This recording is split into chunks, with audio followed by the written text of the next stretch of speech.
Right, so I think we can uh, begin. But before we begin properly, I just want to say hello on behalf of Macmillan Education in Poland. My name is not Karolina Katarowicz-Jasińska, I am Grzegorz Śpiewak, and as a head ELT consultant for Macmillan, I am very pleased to be opening the second event in our new program for Polish teachers working in the Polish public system and preparing learners, amongst others, to this completely new challenge, and that, of course, is the new final exam, which will finish the new 8-year public school primary level education, of course. And in this capacity, I would like to welcome you all to this session. I'm sure you're all waiting eagerly for Karolina to take over, so I will not take up much of your time. I just want to say that we are very happy and honored, really, to have Karolina doing this event for Macmillan this afternoon. Karolina Kotorowicz has been with Macmillan for a number of years now, which will not show when you see her in a moment, but she's an extremely experienced teacher and teacher trainer, also an acclaimed author of a number of highly popular materials.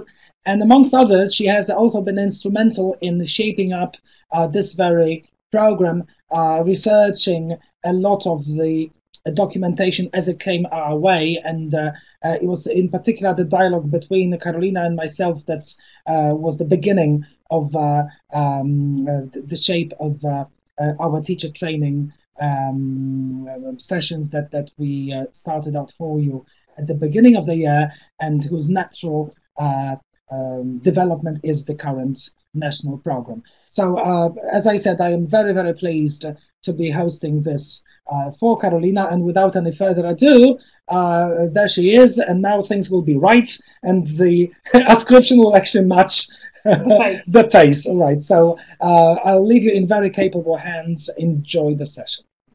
Thanks. Hello, everyone. This is me. Thank you very much for introducing. Okay, lots of things to say, so we're not going to take any more time. I'm not going to spend any more time introducing. Just perhaps one very important thing to begin with. Before starting to before I started preparing this session, I kind of assumed that you already know quite a lot, or at least the most basic things about the new final exam.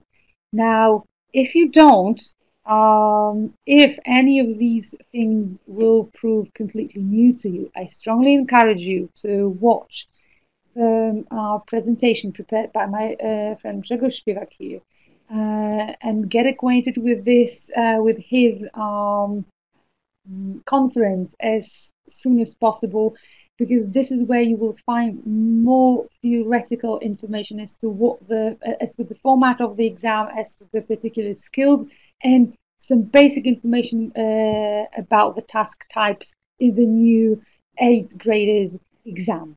All right then, okay, like I said, without further ado, let's just begin. During this webinar, on a number of occasions, I'm going to ask you some questions. This is a poll that is going to appear on your right, and here comes the first one. What do you think is the most important aspect of teaching for exams? If you could just, can you see this poll here? I'll give you now a few minutes to vote.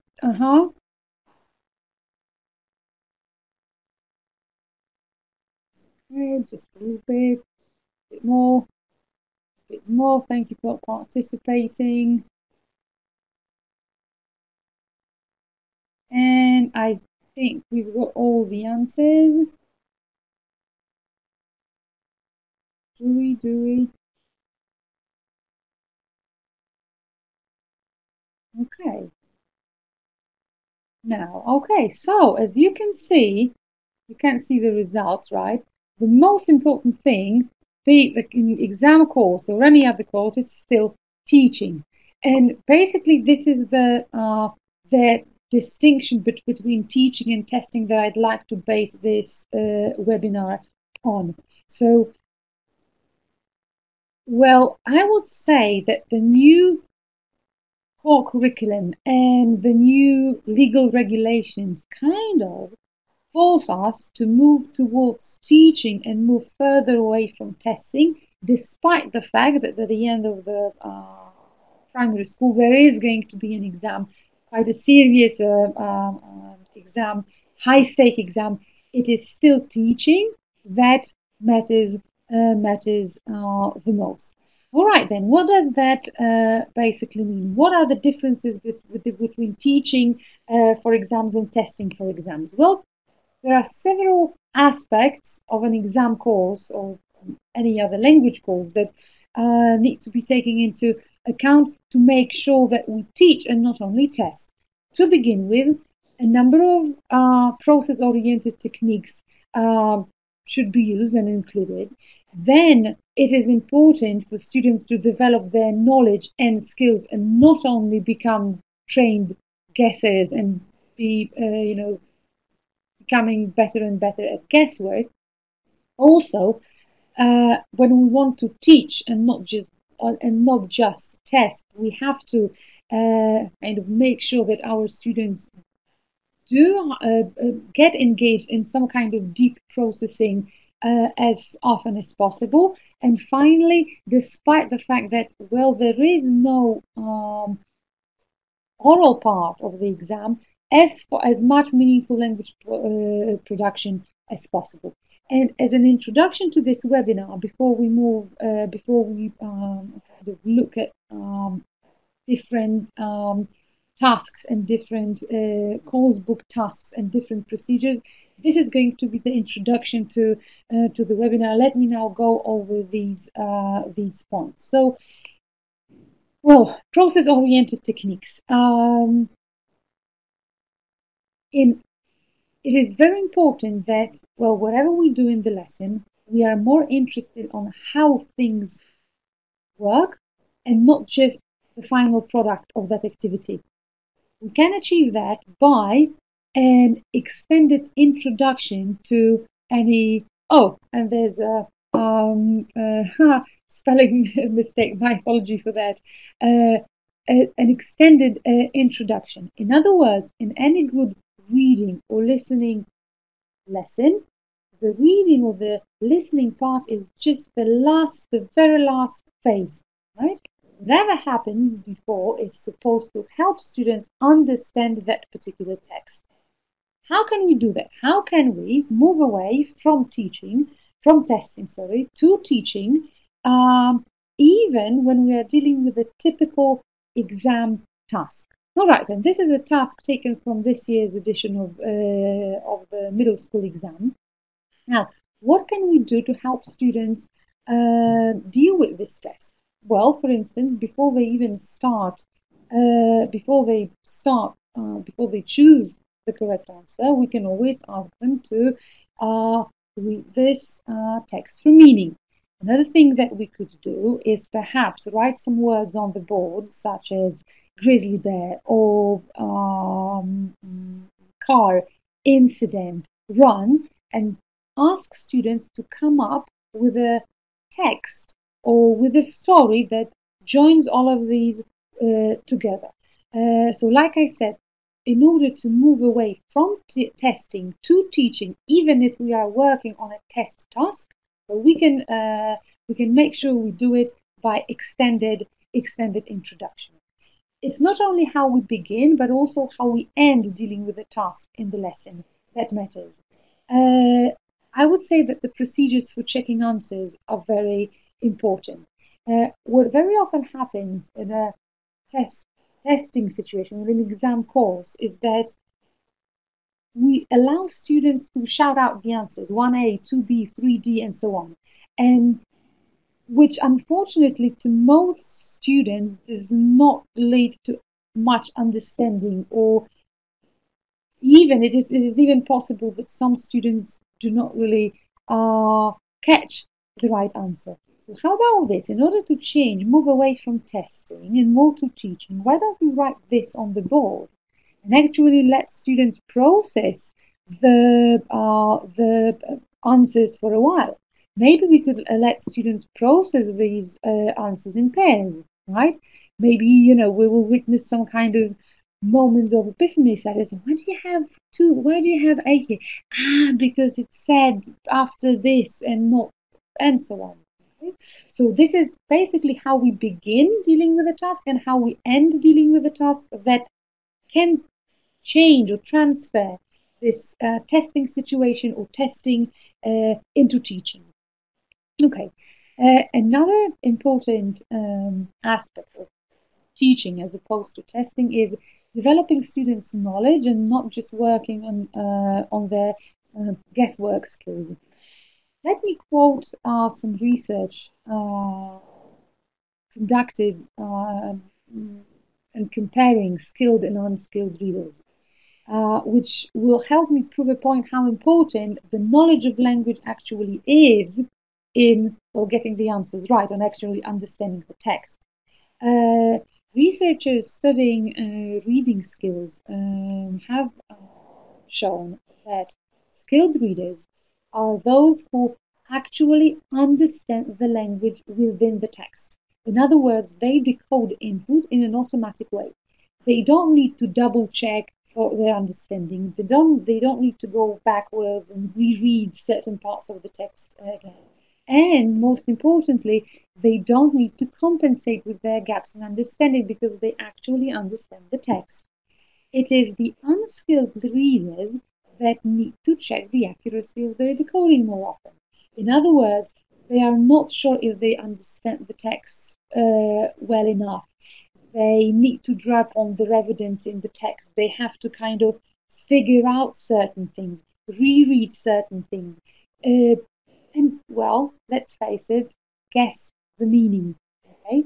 So basically, if we want our students to deal well or understand the texts in the final exam, in the new final exam, this is what we need to work on, their language, and help them decode input in an automatic way. This is what Stanovich came up with. That is the level of confidence in input. Look at how important it is to actually understand the language as opposed to guess the meaning. In the first column, the blue one is high confidence in input, meaning that the student knows the language really well. That means that he or she doesn't have to guess at all, or he or she just needs to interpret the text a little bit. In the second column, where there's low confidence in input, in other words, the student doesn't know the language well enough to actually understand the words and the phrases and the structures in it. This is when he or she needs to guess. Now, what does that mean? One of the things, okay, let me just rephrase that. Okay, so what we really need to do, one more time, is to actually help students learn the language. The new core curriculum, I would say, kind of invites us to go back to basics in a way, right? Instead of helping students compensate for the gaps in the knowledge, is, well, help them gain the linguistic knowledge that they need for the exam. All right. Another aspect of this teaching as opposed to testing situation would be deeper processing. I'm pretty sure that you are familiar with the fact that there is a lot of deep processing. Deep processing is mentioned on a number of occasions in the new core curriculum. It basically means that students will not just slide over text just to understand more or less what the text is about, because it will simply be not enough. In other words, in the new final exam, there's a clear diversion, right, from true-false. I mean, there are going to be no true-false questions, but there's a clear diversion away from closed tasks in which students just tick the right answer. Mind you that ticking the right answer is no proof of students actually understanding the text, right? So the main direction in which the new teaching techniques should go is to help learners understand the language and not just show them how to take the right answer. How do we do that? Again, let me show you what, on the basis of a test task, what to do in order to move away from testing and more towards the direction of teaching. If we have a task like this, this is what we can start with. Okay, before students do anything with the answers, before they start writing the answers, I would encourage students to read for understanding, like chewing problem, find out what it is about. Perhaps read the text and despite the gaps,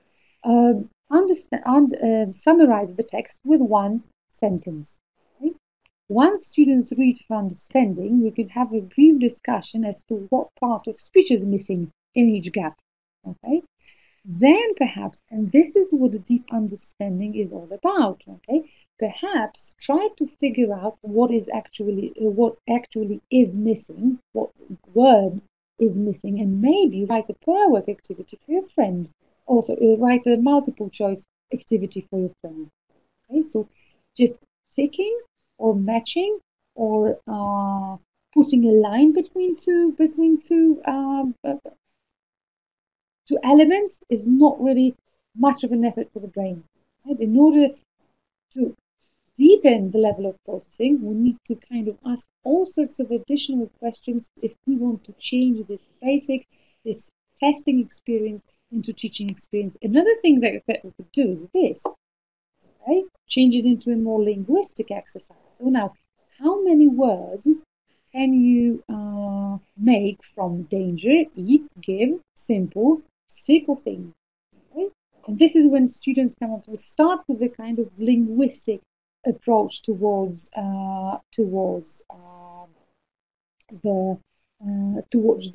this particular exam task.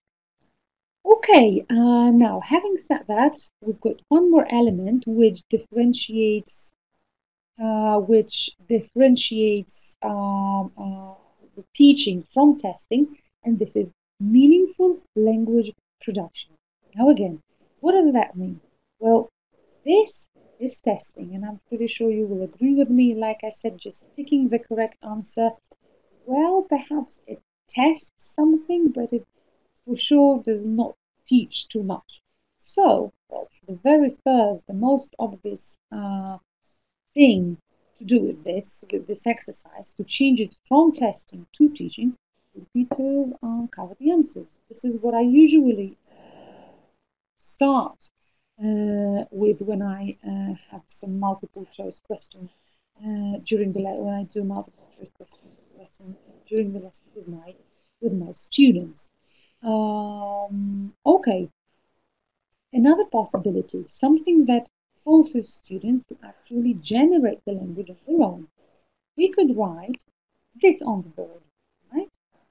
Something about lost pen, something about a school dance, and something about an exam. Okay?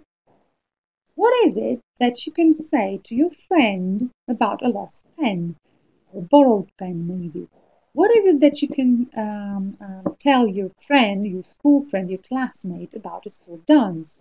Maybe invite her, or say you can't come, or make some kind of suggestion, and so on. What can you tell about an exam to your mom or to your teacher, and so on and so forth? Okay, so anything like this, anything that adds, there are a number of things we can do to add to that testing experience, to change it into a real teaching experience. And I would say that there is quite a lot of evidence in the new core curriculum showing us that, yes, moving away from testing towards teaching is, I would say, the path to take. Well, it seems that apart from the fact that, yes, the primary school is going to be finished with the new final exam, with the 8th graders exam, the evidence in the new core curriculum shows us that it's actually that teaching is still more important than testing. Let me show you what the evidence is. Well, first we have some evidence for deep processing. Uczeń przetwarza prosty tekst ustnie lub pisemnie. If we look into it, and like I said, I'm not going to go over these points now. I kind of assume and I hope that you will have got acquainted with these with the new core curriculum by now. And like I said, if you haven't, once again, I strongly encourage you to watch Dr. Śpiewak's conference, which is part of our national program preparing for the new final exam. Let me just let me come back to that. So there is evidence for deep processing. Right? There is evidence that it is deep processing that matters, not just sliding over texts without much comprehension. There is also evidence for language production. Right? If we look at without even going into details, right, of the point reagowanie językowe, right, you will clearly see that as many as 14 different skills, right, that are included. It already tells you quite a lot about how important language production will be in the new core curriculum, that it actually becomes one of the new core skills in teaching for this exam, and also in teaching in primary school. Mind you that the language production is very important from the very beginning of the primary school. What you can see in the slide now is the part of the new core curriculum for grades 1 to 3. W zakresie wypowiedzi pisemnych uczeń przepisuje proste wyrazy, pisze pojedyncze wyrazy i zwroty oraz pisze bardzo proste i krótkie zdania według wzoru i samodzielnie. This is the new core curriculum for the first 3 years of the primary school. So clearly, language production is there.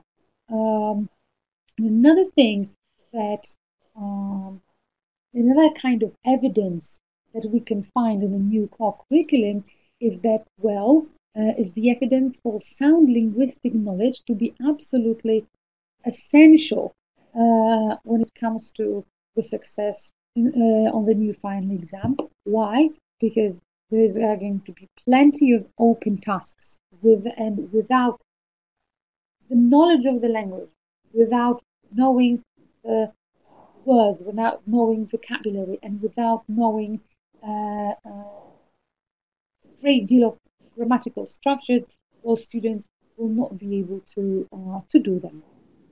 Okay then.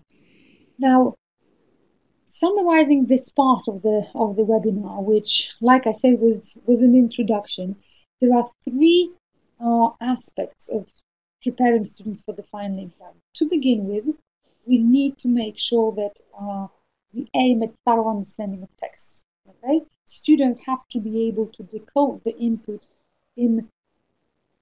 well enough so that they don't have to guess, because guessing is not enough in the new 8th graders test. Like I said, in order to do so, they need sound language knowledge, and one more thing, they need an ability to communicate. Right? They need to produce the language and convey the meaning they are expected to convey. All right then. So how do we do that? And I guess this is where the second part of the session begins. Having said it has what to do in particular to move away from testing, more towards teaching. Now let us have a look at 3 major strategies of doing all that. First of all, there are some general directions and some, I would say, global challenges when it comes to preparing students for the 8th grade exam. But also, depending on which grade you're going to teach next year, it's either a short-term strategy that we need to adopt if you're going to teach in grades 7 and 8, short-term because you only have 2 years to get students ready for the exam, or if you start teaching in grade 4 in September, you have 5 years to do so, and hence the long-term strategy of exam preparation. And basically, this is my agenda for the next 30 to 35 minutes or so. Let us start with the new challenges and main directions in teaching towards the new final exam in grade 8. And here comes another poll. Okay, now I'd like to ask you this. As you can see, this is okay. Let me just ask you this: which of these tasks, and I'd like you to get while I try to sort out, while I'm trying to sort out, you know, technical stuff. Can you please get acquainted with the task? Like listen to the dialogue and listen to a girl. Just could you read this, and I'll just open a new poll in the meantime.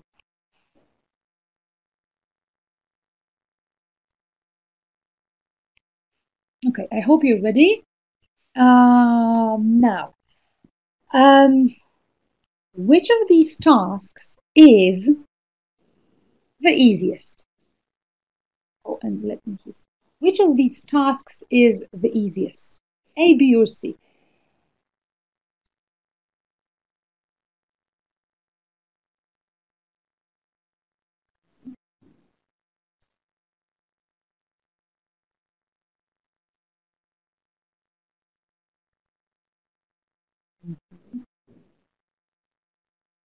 Okay.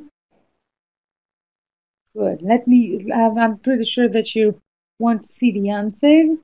Okay, I can see that they vary between A and C. I would also say it's A and C. My originally I was thinking about C, but you're right. I mean, the multiple choice test is also pretty easy. Okay then. Now let me do one more thing. We are still talking about the same question. Now, which of these tasks is the most time consuming? Which of these tasks is the most time consuming? B, here I can see B. You can also take part in the poll here on your right.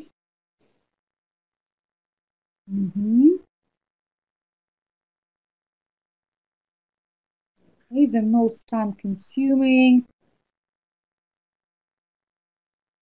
And the most time-consuming activity of these is by far exercise B. Listen to the girl talking about her problems and give her some advice.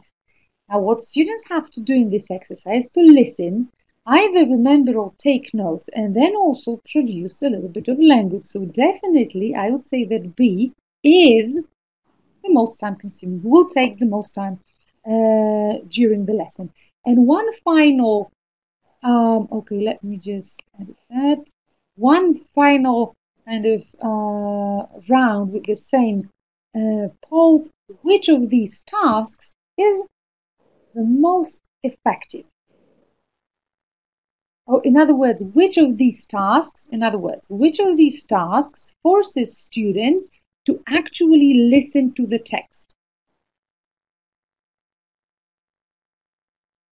Which of these tasks is the most effective in terms of teaching the skill of listening? This is what my aim was. I can see that you're all like kind of where I wanted it to be. Okay, right. Someone's still typing. Okay then. Quite rightly, the winner is C. Okay, now out of these three tasks, it is exercise B that actually forces students to listen, understand, and process the information from the text. In ABC, I mean, chances are, I mean, there is quite a lot of room for guesswork. So the same as in exercise C, that is. Now, in exercise B, this is no reproduction. students have to produce something on their own. They have to listen, understand, process, and respond. Okay, which, let's face it, is going to be the most time consuming, but also the most effective when it comes to either checking students and listening comprehension skills, but also when it comes to teaching students how to listen. Okay, so now basically what I'm trying to show you here is that taking the correct answer is not does not involve much processing at all. In other words, and you will pretty sure I'm pretty sure you will agree with me. Well, in some cases, you don't need to understand the text at all to come up with the right answer, right? There's a major difference between ticking or choosing the answer as and between reading and listening to a text in order to do something with the information from this text. So in other words, there's a huge difference between skimming and scanning and deep processing, which is one of the main directions or one of the challenges when it comes to teaching for the new final exam, will now become one of our goals. If anyone has attended one of my live sessions, perhaps you will remember that I like to refer to this difference as, in a kind of visual way, as I see it as the difference between snorkeling and scuba diving. I mean, they are both translated with the same word, nurkowanie, but the perception is the difference in perception is enormous. Okay, so basically taking the right answer is something like snorkeling, just skimming or scanning the text just to tick, as opposed to reading or listening to the text to actually understand and do something with the information in it. So what does that mean on the basis of a single activity? Well, here it is. Instead of just answering or saying true or false or marking A, B, C, or D, we need to adopt a smart text attitude, I would say. A smart text attitude is a kind of approach to text, or telling students to do something with the text before or after they finish reading, they do their comprehension check, that forces them to do something extra. The exercise that you have here is look at the words below. Do they relate to text A or B? Or both? Right? Just as simple as that, but some kind of open exercise with which we make sure that students do more with the information from the text than just tick or circle the correct answer. This is the exercise that I was talking about. Another example, when we have a text divided into small units, this is an ideal moment for pair work. When you put students into pairs, or perhaps like here in groups of 3, you might each student can read different part of the text, and then report what they have read about to their friends.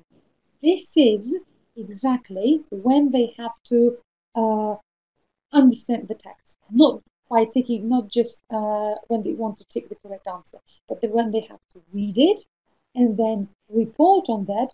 Well, there's a lot of deep processing behind it, and without decent or thorough understanding, well, they are not going to do that. Okay? Mind you that such smart attitude requires fewer handouts.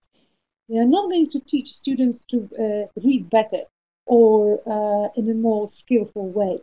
They're not going to help them become skilled readers just by, scouring them with tens of handouts on every single lesson.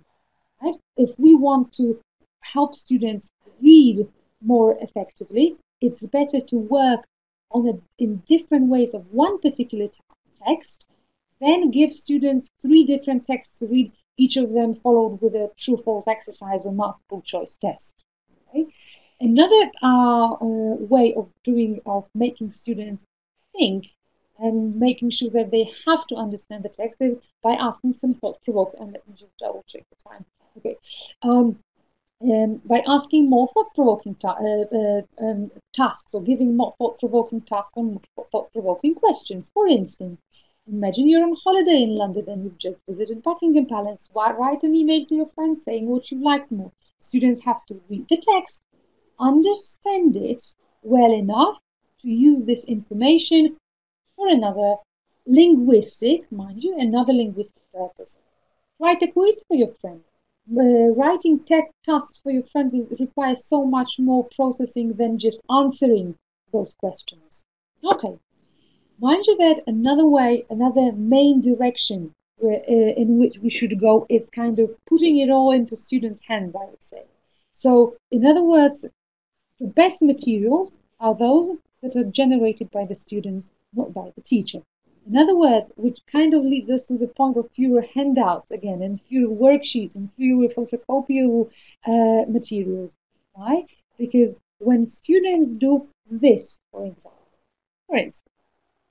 write to comprehension questions to the text, then students switch or give their questions to another pair. Now write answers to these questions. And then the next point of these activities. So now look at the answers and write the questions that might have been asked, so that these are the right answers. This exercise is so much more effective when it comes to making students actually process the information from the text. Okay, this will be a lot more effective than just giving students 3 more handouts or 3 more worksheets with just 3 more multiple comprehension tasks or 3 more true-false questions. Okay, another main direction is to actually check students' understanding. For instance, summarize the text with 2 sentences. Okay, read this text and summarize it with 2 sentences. In order to do this task, students actually have to read it, understand it, and there is some thinking involved as opposed to just picking the right answer. Now, another possibility for checking understanding in Polish, perfectly understandable, say what the text is about. Okay? This is it, and this is how we can promote deep processing. If students have to summarize a sentence in a text in English, then sometimes it may happen that they, choose bits and pieces of language, they put it together, hoping that the sentence that comes out at the end will be more or less okay. But if they have to read it in English and then summarize it in Polish, I mean, they're not going to fool anyone, because what you have to do is actually understand the text. Because in order to express it in your mother tongue, well, you have to know the meaning. All right then. So these were the new challenges and the main directions. Okay, smart text attitude, a lot of thought-provoking questions, a lot of open tasks, preferably student-generated materials that kind of precede or follow text work. The next point that I'd like to talk about is the short-term strategy. The short-term strategy, like I said, is for those of you, the short-term exam strategy, strategy for preparing students towards the new final exam, will be for those teachers who start working with grade 7 in September. Let us have a look at what it means. And now, another poll. Okay. Please get acquainted with the task, with the text, and now let me choose the next poll for you. Not this one. I'm sorry. It is. Okay. So teaching priority in grades 7 to 8 will be grammar and lexis or exam skills.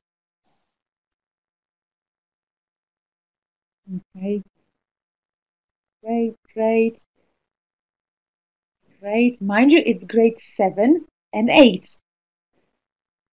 7 and 8. Grade 7 and 8. We only have 2 years to do something, to get them ready. The question is, do we have time to develop students' linguistic skills in a step-by-step way, gradually, surely, or should we actually focus on perhaps what the exam actually involves. And we almost have the winner. BBB, I can see this. Okay, thank you very much for attending, right, for doing the poll. And yes, you're quite right, most of you, although I could see that, but I have to say that I'm glad that you started choosing A, because it kind of means that you are listening to me. I agree that I started with saying that this new core curriculum invites us to go back to basics and actually teach grammar and vocabulary in a gradual step-by-step way. However, this is what we do when we have 5 years for it. What do we do if we have only 2 years for it? Okay, well, I would say we need to work on the exam skills, or start working on the exam skills as soon as possible. Now, what the exam skills are, mind you that I'm by exam skills being the teaching priority, I'm not kind of advocating back to what I said at the beginning, that, well, we should move away from teaching to testing. Not at all, no such thing, right? Rather, we are still focusing on exam skills in a teach-like rather than test-like way, if you know what I mean. So how do we do that? I would say with a lot of open tasks, as many open tasks as possible from the very beginning of grade 7, because somehow I feel that, well, we can't really say for sure how many open tasks and how much language production students have actual experience between grades 4 and 6, wherever they were learning. So a lot of step-by-step language production, because this is what because this is what open tasks involve. And well, quite a lot of language accuracy as well, because if students have to produce the language, I don't believe they can just be they will expect it to be fluent and not so much accurate. Okay, then, so how do we do that? Well, I would be a great advocate of some kind of shift in focus, or kind of rethinking the homework classwork balance in a way. What does that mean? Well, if you have a sequence of activities like this is culture reading, students read something, then answer comprehension questions, and there's this one task at the very end of the sequence, which is an open task in which students have to write in your notebook, write about the famous person you admire for their work for other people. Now, what usually happens with a task like that? Nothing. Very often, nothing. I mean, we either give it to students as their homework, and then we either check it or not. I mean, I'm not saying that it's wrong. I mean, with so many students that we teach, it is absolutely impossible to check every single work that our students, or every single written assignment that we give to our students. So I would say something different. So how about giving all the other activities on that page to students as their homework assignment? And this last exercise, which is open task, so important from the perspective of the new final exam, well, why don't we do this and just this one during the lesson, right? How do we do that? Well, I would strongly encourage you to engage students in some kind of process of collaborative writing, in which students are, and in which you can work on one particular text as a whole class, right? One of my favorite writing or teaching writing techniques that I use very often is the one in which we, produce a sentence or compose an essay or just a piece of writing, sentence by sentence, discussing if this sentence matches the previous one or not. Okay? So, and this actually, I would say it's so much more profitable to do this during the lesson and give everything else to students as their homework. Another thing that I would encourage you to do in this short-term kind of short-term strategy, whose aim, or one of the aims, is to help students produce or help students with language production, is a kind of, I call it an editor's project. Editors because, well, I'm an author. I write materials for Macmillan here, and It has never happened to me that I wrote something that was instantly accepted as the final draft. What happens is that I give students the first draft. I sent the first draft to the editor, and then I get feedback. And then I produce the second draft, and I get feedback again. This kind of ping pong continues for, I don't know, 5 to 6 drafts sometimes. So while during the lesson or in the course, at school, we expect that our students will produce a perfect first draft. I know that this project is so time consuming that we cannot do it on a regular basis. But I would strongly encourage you to do it once per 2 years, okay, with each class. And I think that it might be very much eye-opening for most of the students when it comes to, what proofreading is all about, what coherence is all about. So I strongly encourage you. To do this. Another short-term strategy is a lot of controlled language production.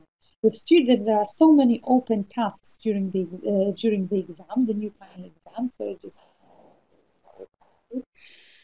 okay. So if there are so many open tasks, well, each of them involves language production.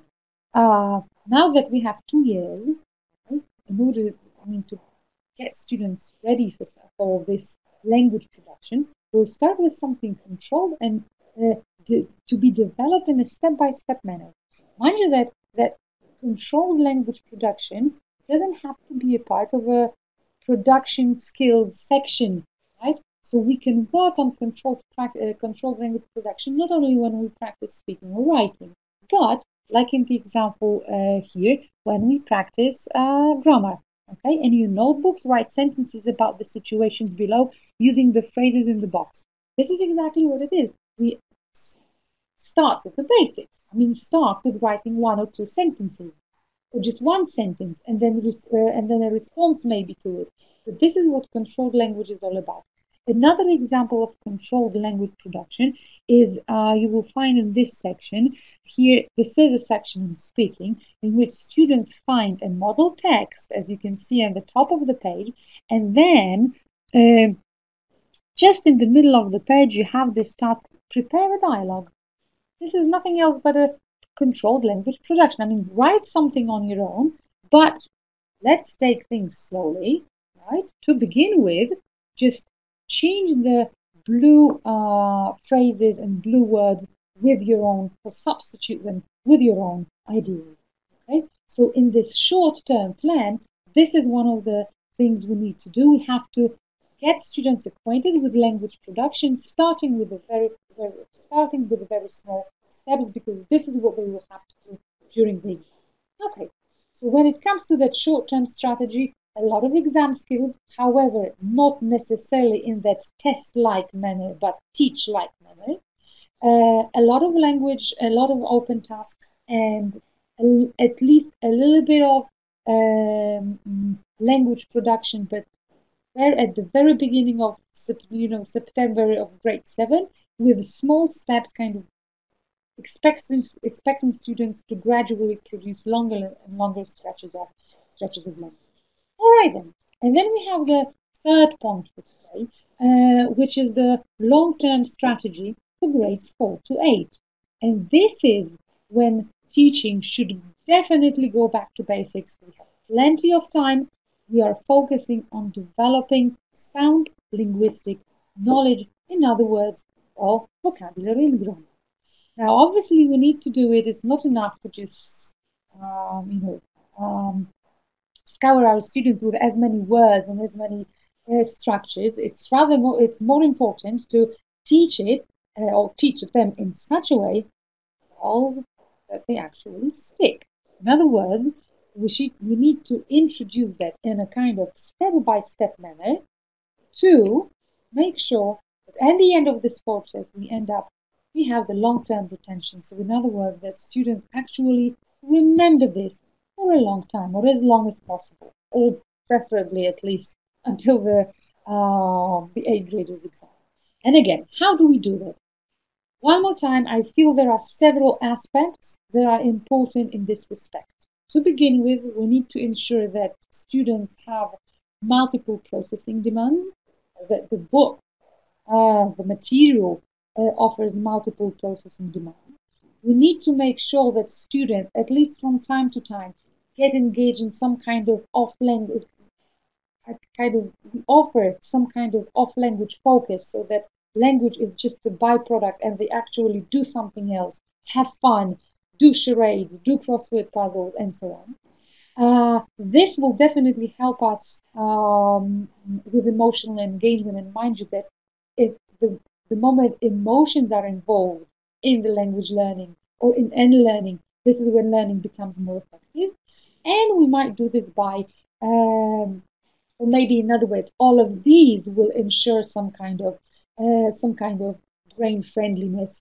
And once again, how do we do that? Let me start with multiple processing demands.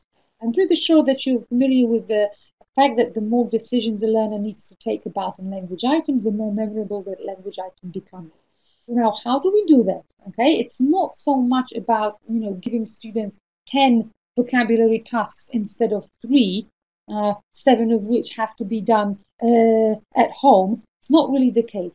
Rather, we can increase the number of encounters with the words, with the vocabulary item, with the target vocabulary item, by, for instance, categorizing.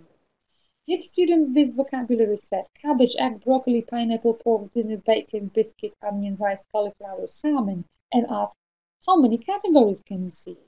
How many groups can you identify here? Okay?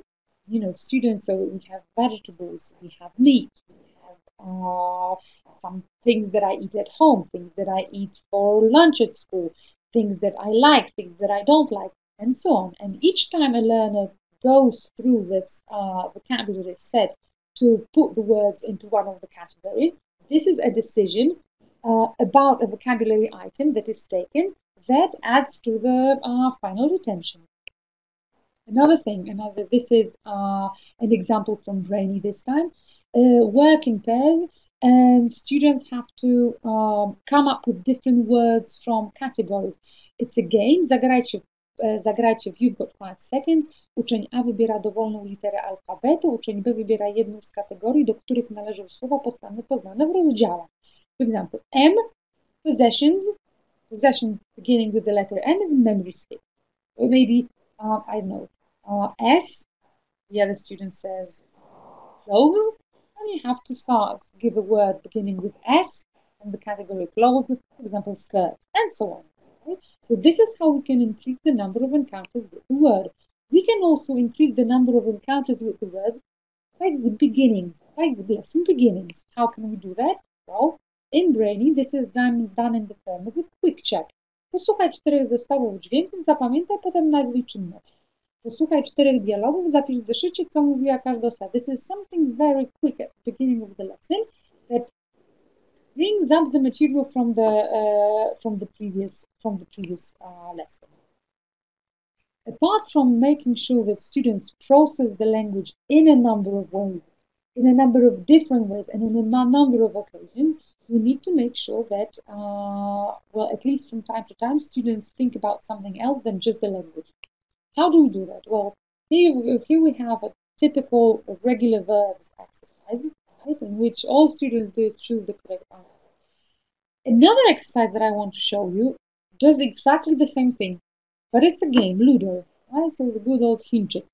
We all know the rules, so the rules don't need the explanation, but in this linguistic Ludo, or irregular verbs Ludo, in order to stand or land or stay on one particular field, you need to give the second and the third form of the irregular verb written on that square. Right? Mind you that when it comes to games, right, and mind you, in grades 4 to 8, we have time to do that. Okay? We can develop students' linguistic knowledge in a very brain-friendly way. We have plenty of time to have fun. However, when it comes to games, I'd say there's just one pitfall we need to avoid, just to make sure that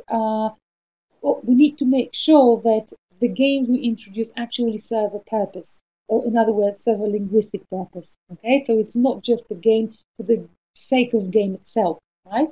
Another example, this one again from Brainy, for graders. Przeczytaj pytanie, odpowiedz na nie, zapisz odpowiedzi w zeszycie. And mind you that it's like a game where you go from start to finish. Okay. Another one here in Brainy, you will find is that you'll find games like this in the train your brain section on a regular basis. So all sorts of games. However, I would say in moderation. Those games will definitely help us engage students emotionally. All the exercises that we do in the lesson can either refer to your mind, so your cognition, your reason, or your feelings, your affect, the emotions. Okay? There's this popular misconception that there's a discrepancy between the two, that something is either about the reasons or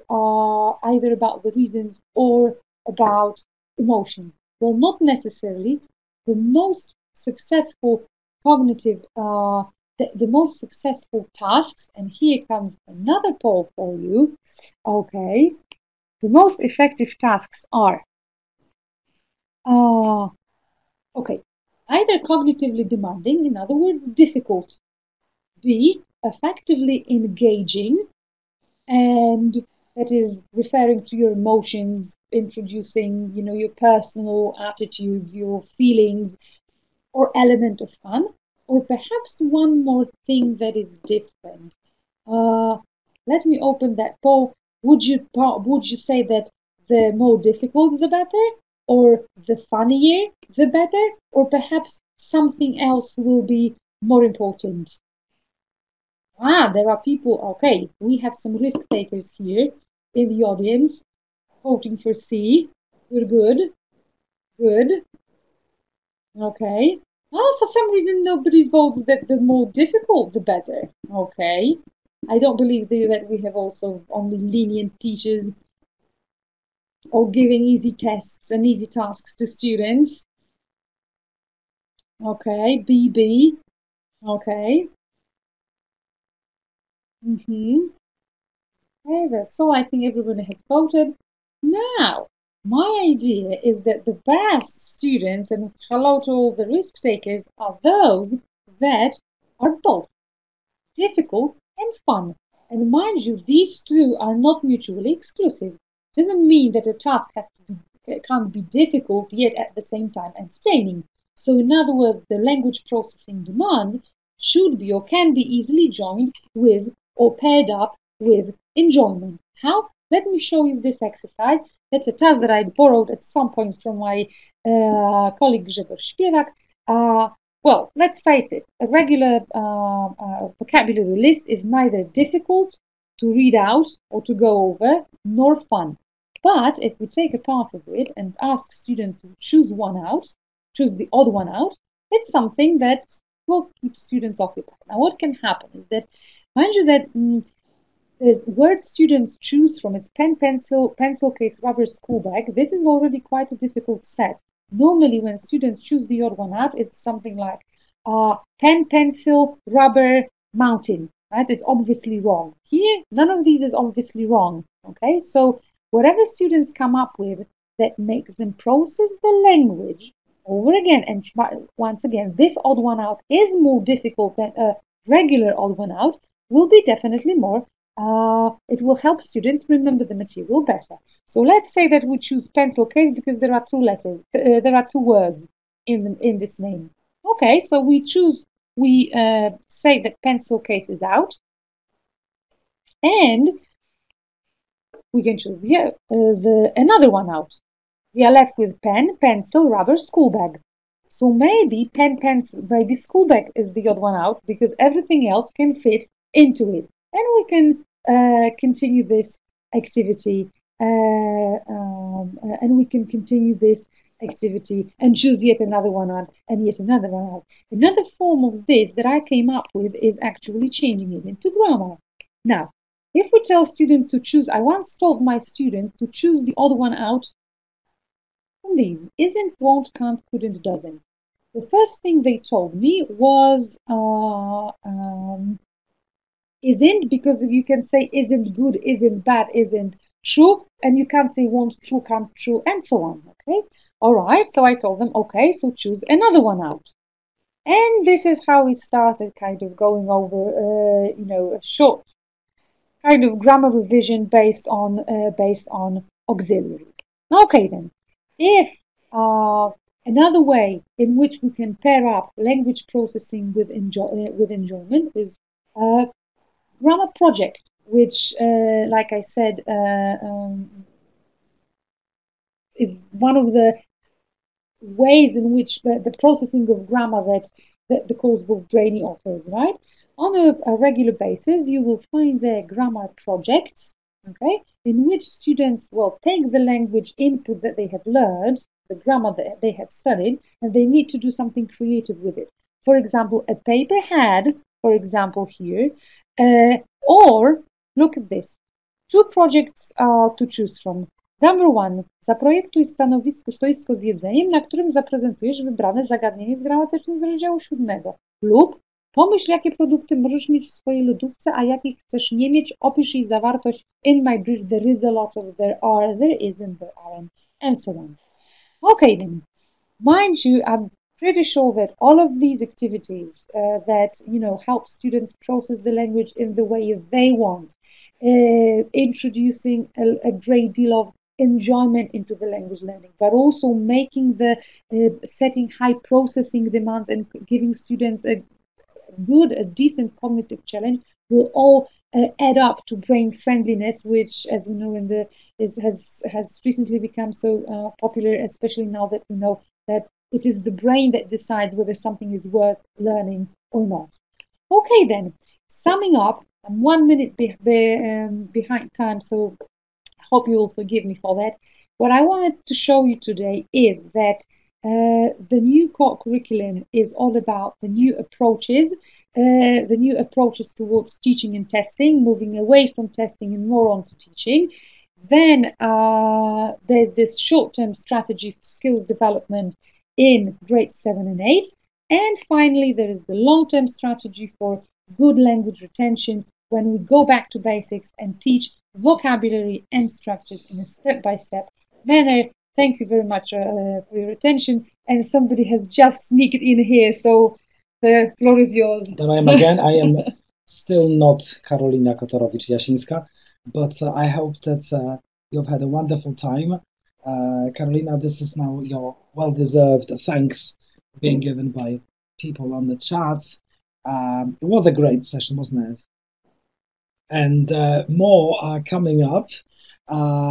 If you are thinking when, well, since this program is intimately tied to developments which are crucial for the process of preparing our students towards this final exam, the next big thing that we know is already in the pipelines is the publication of Informator, which I hope you remember is scheduled for the very final segment of August.